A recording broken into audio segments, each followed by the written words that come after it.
So, hello and good day. So, ayan, sino po sa inyo ang nakapanood ng video na ito ni Auntie Mami? Ayan, kung gusto nyo rin subukan ng ating SCD Peeling Skin Lotion, panoorin nyo ang video na ito kasi i-share ko sa inyo ang tips and consequences sa paggamit po ng ating SCD Peeling Skin Lotion.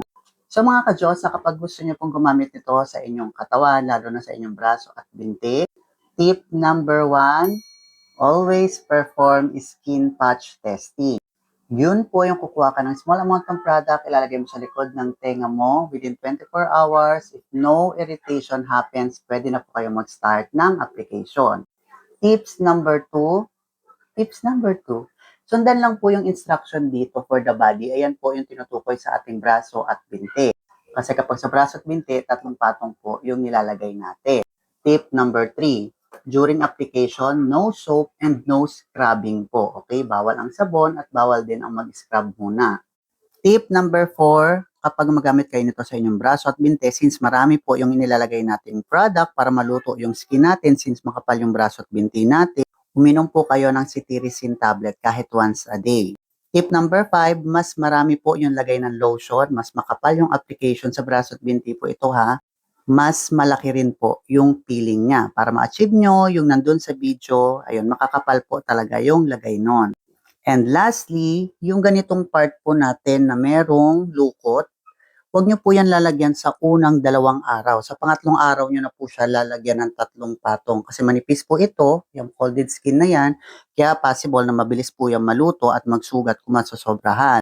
Kaya sa unang 2 araw, huwag po munang lagyan itong area na to. Yung buong braso lang muna ang lagyan, then on your 3rd day, doon nyo na po lagyan yung buong braso.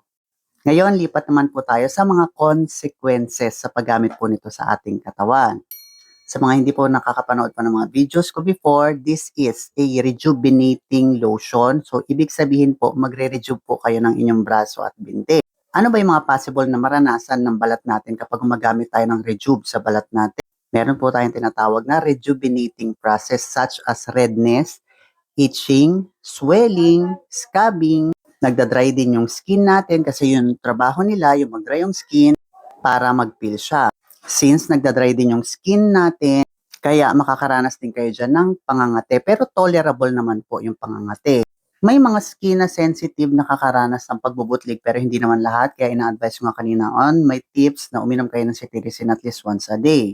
Ano pa ba yung pwede? Katulad nito, yung sinasabi ko sa inyo sa folded skin. Kaya sa 3rd day nyo na yan lalagyan. Kasi pag yan ay naluto, sinabay nyo ng 3 days, tuloy-tuloy nilagyan ninyo, manipis siya, pwede yung magsugat. Kaya huwag nyo pong lalagyan.